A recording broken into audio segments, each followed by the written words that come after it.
Welcome back to the shop. It's another week here in Charleston. We have a customer unit in here for an alignment check.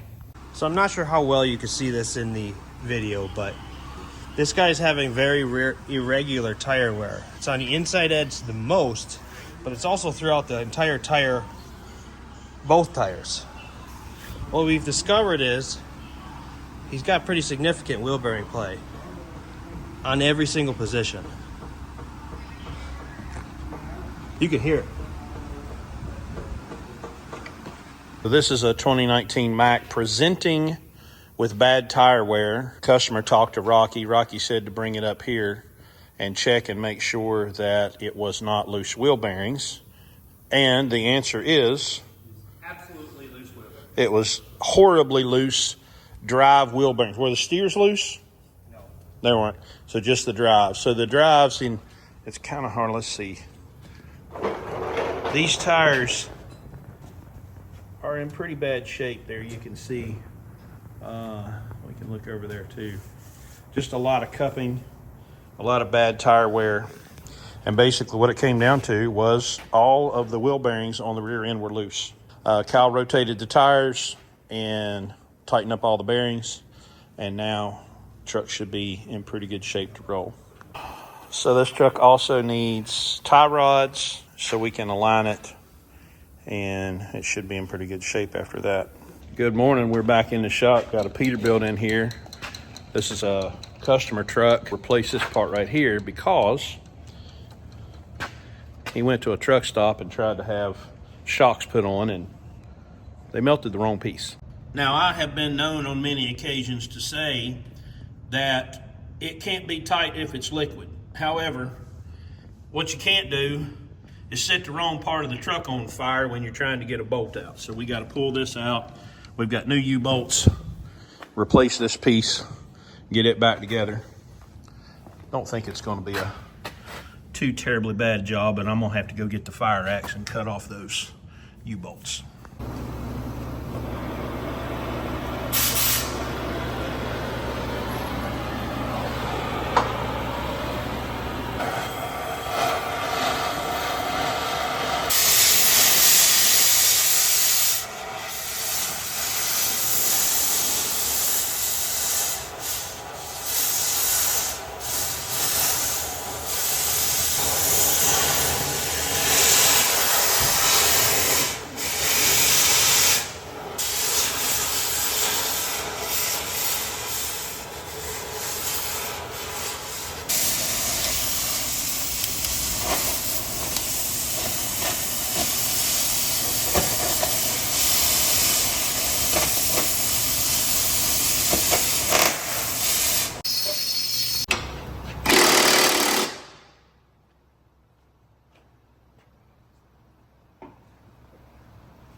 Okay.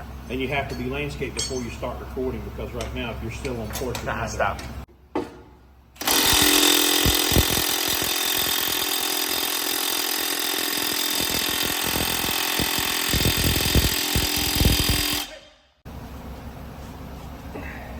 Is that the way that pushes against you, or is the other way? That's pushing.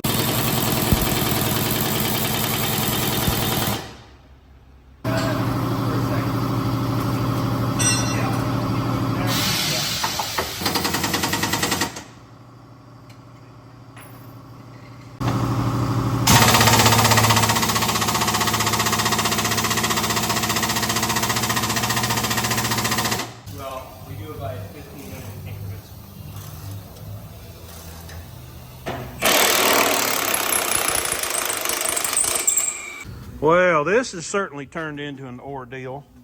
This bolt is frozen, that bushing. So We've tried fire. Now we're going to try hydraulic pressure.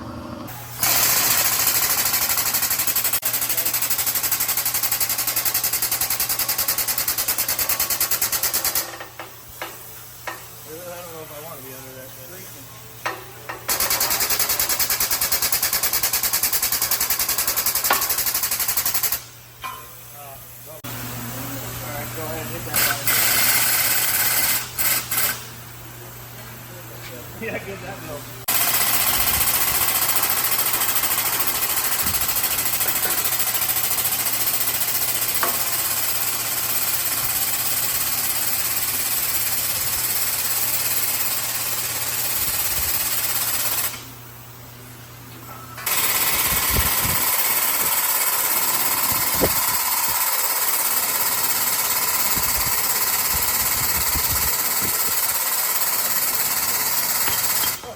All right, so the bolt came out, but so did the bushing. Wow. Yeah, we weren't ever getting that thing off. So we're gonna have to go grab a new bushing, press it in there, then we'll put all this back together. Wow, what a mess.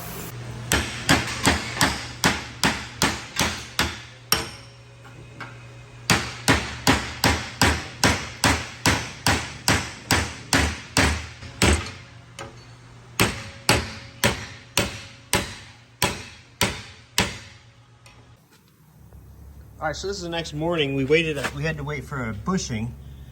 We didn't video that install, but we had to take that back over to the press. And what we did is we took a great big socket larger than the diameter of the actual bushing and put that on the bottom and put a socket that was the perfect size of the bushing and just pressed it right in. Brand new bolt, all anti-seized. Put it back in there.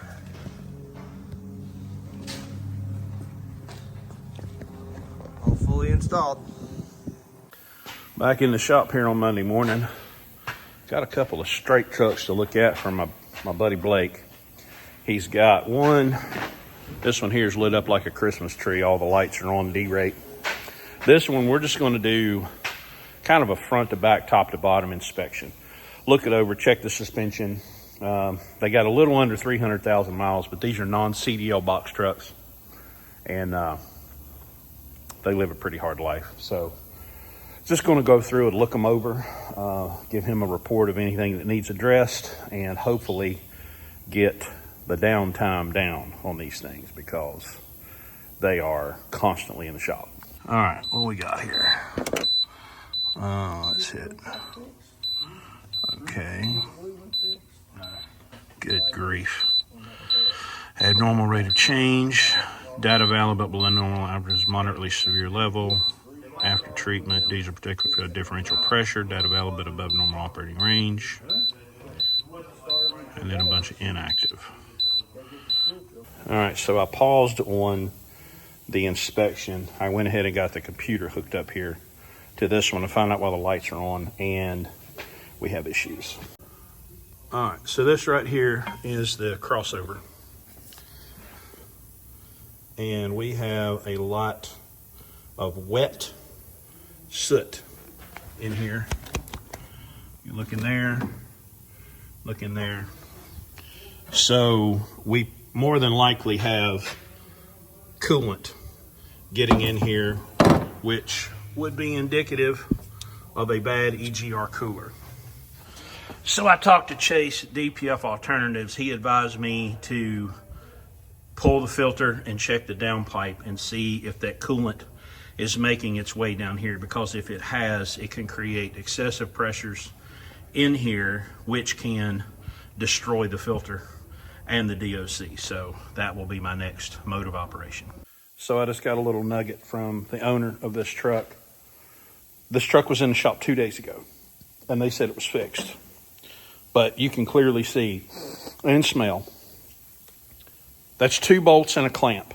It literally took me 45 seconds to remove this from the truck and see that there are serious, serious problems leading to this emissions failure. Less than a minute. Unacceptable.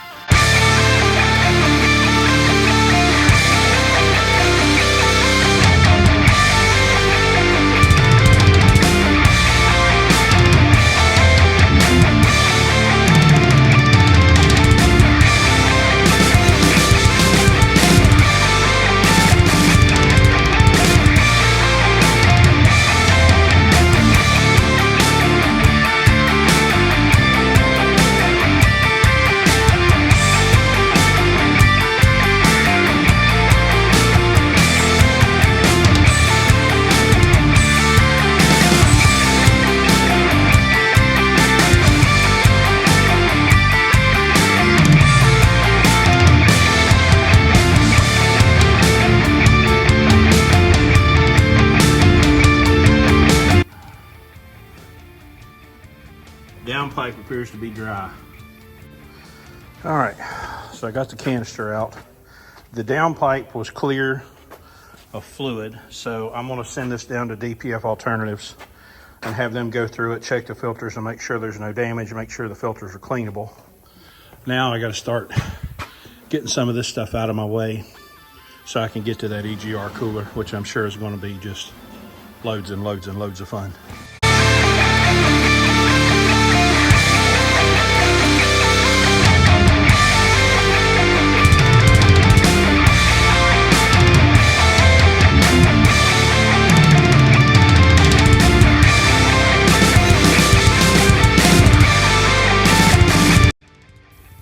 All right, just took the rest of the crossover off and you can see that it is very, very thick and heavy. That is a bunch of soot.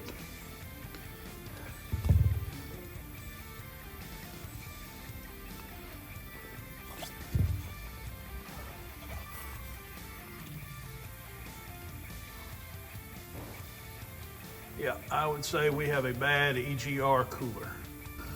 All right, so I got the coolant drained. Now I got to start working on getting that cooler off.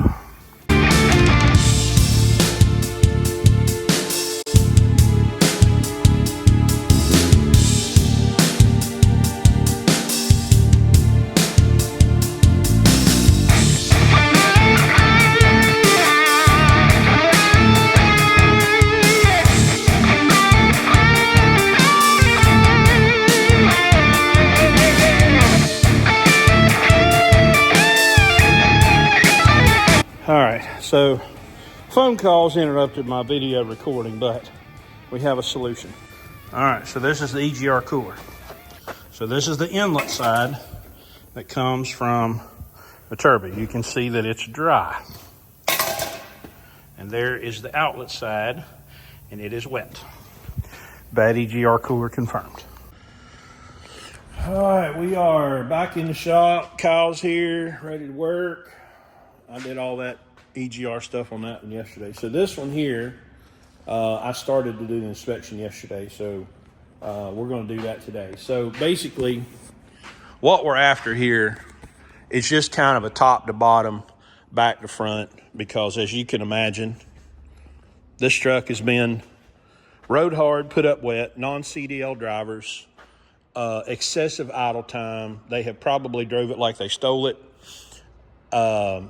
You know, this one was in the shop 2 days before it got here, and I fixed it, right? So Kyle's going to go over, do an alignment inspection, which is going to give us everything we need to know about the suspension.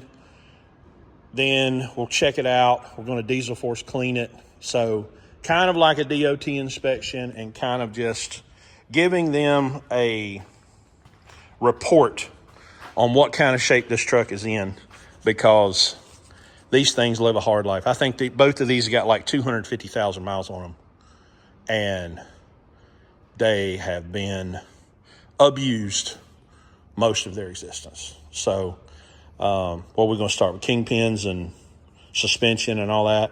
So these have the adjustable rear end. So we'll do an alignment on these. I'm curious to see how far out it is. We'll get started on it and we'll report to you our findings. Something that we haven't talked much about, and you can see marks here. They're really, really good MD guys. They can tell you what a truck needs by rubbing their hands across the tires. What you're feeling for, and I'm getting there, but if you feel rough going in and smooth coming out, rough in, that's what this feels like. Rough in, smooth out. You agree? Okay.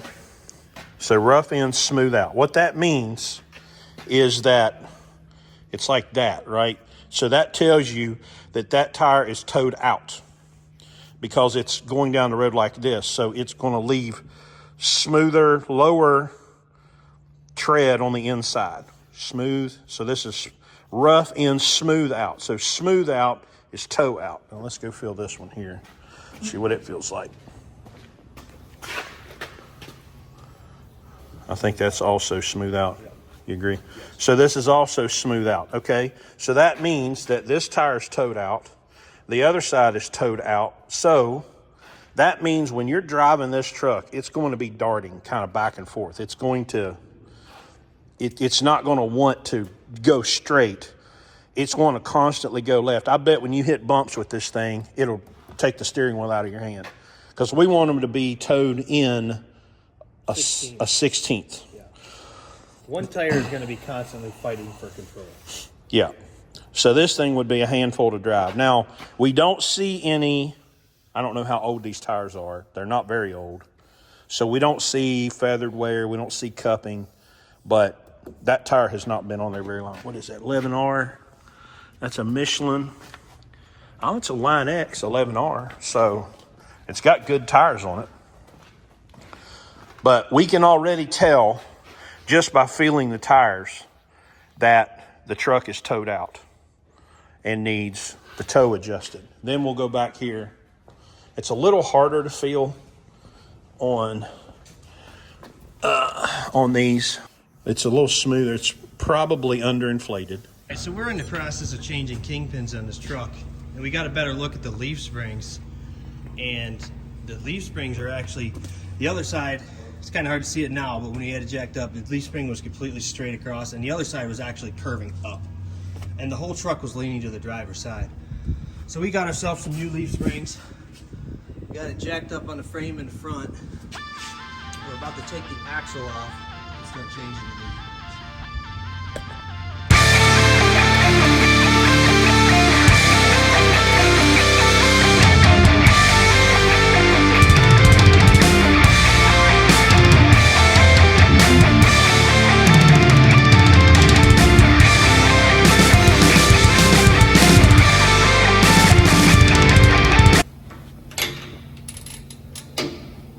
That's why they call it foot pops.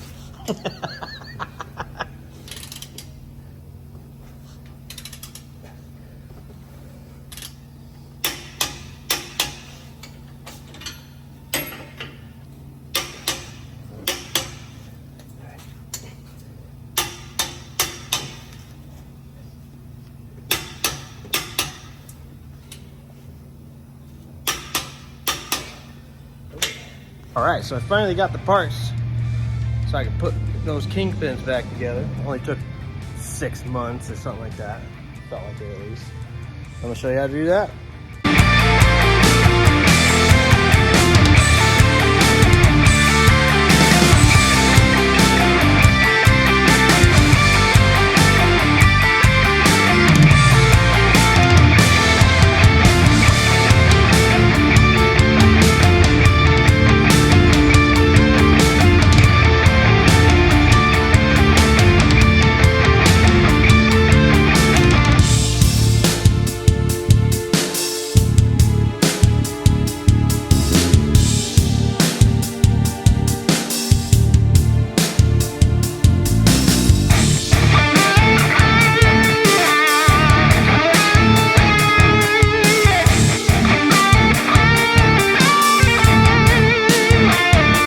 Alright, so we got the kingpins fully installed. Now I'm going to show you how to properly grease the kingpins.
I was about to put the hubcaps on, and if you look closely at this, I don't know if you could tell it from the video, but someone severely over torqued this, and actually the whole thing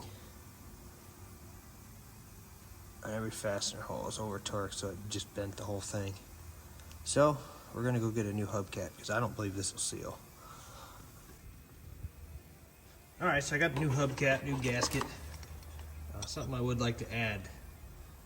The old one was torqued way too much. These are very, very low torque. It's like 15 foot-pound or something like that.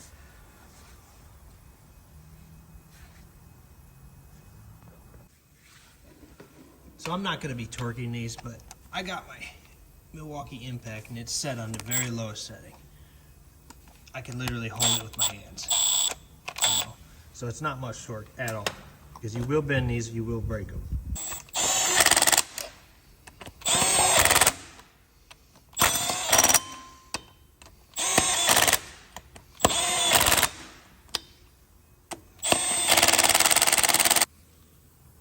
Something very important on this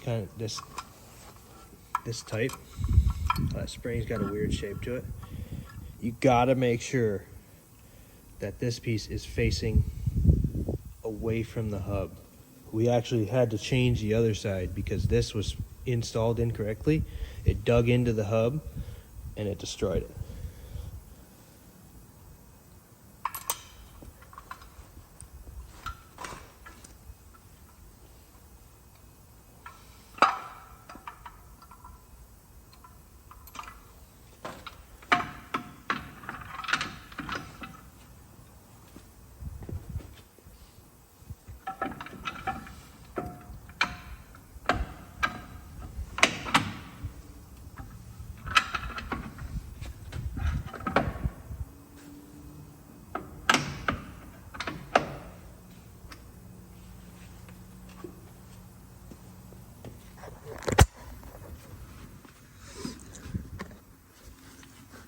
So the spring is facing the opposite direction. I don't know if you can see it, but it's facing away from the hub. It will actually rub right here if it was facing the other way.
Alright, so the entire front end's done now, both sides except torquing the wheels.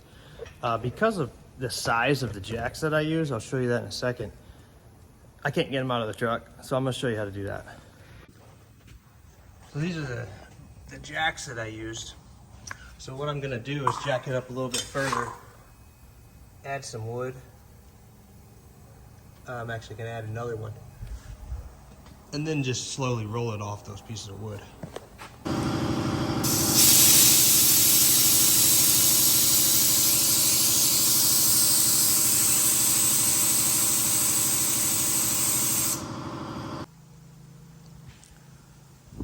Now when you do this, you got to be careful, since there's literally 4 pieces of wood in it. When you drive off of it, it's literally going to spit them forward. So you got to make sure nobody or nobody thing that you care about is in front of it. I intentionally put those jacks in front of it because it's not going to hurt those. There's very heavy duty steel.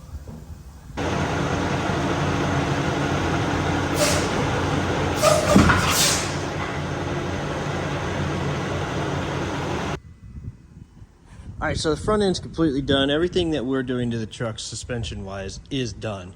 So now it's time to do the alignment.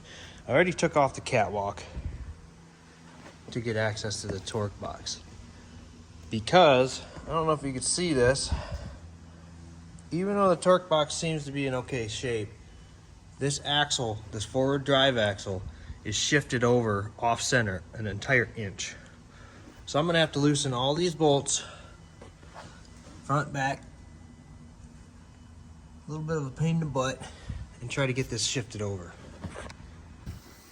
So I got both axles chained so it doesn't extend the airbags too far. And so it will lift this axle up in the air so it's not dragging on the ground.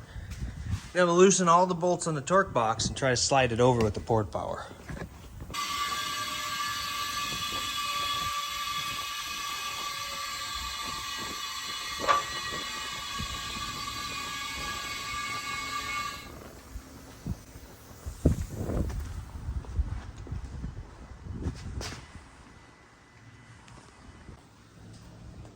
All right, so I just put this impact on here and I was gonna start to try to loosen it. Then I realized it's already loose. Last time someone did this, they didn't torque it. Or it came loose by itself, I'm not sure which one. All right, so I got all the bolts loose, about to put the porta power on it.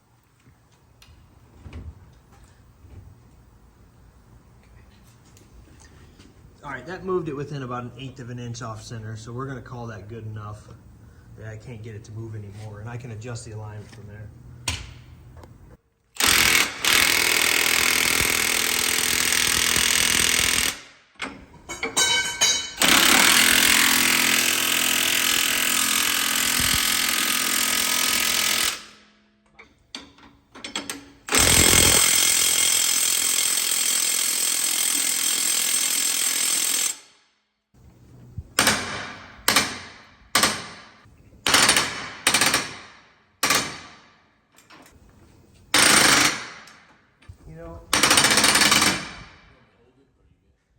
So that worked. That shifted it over. We're still off about a 3/16 of an inch, but we're allowed a 1/4 inch tolerance. So, and I can tweak the alignment a little bit to fix that too if I want to.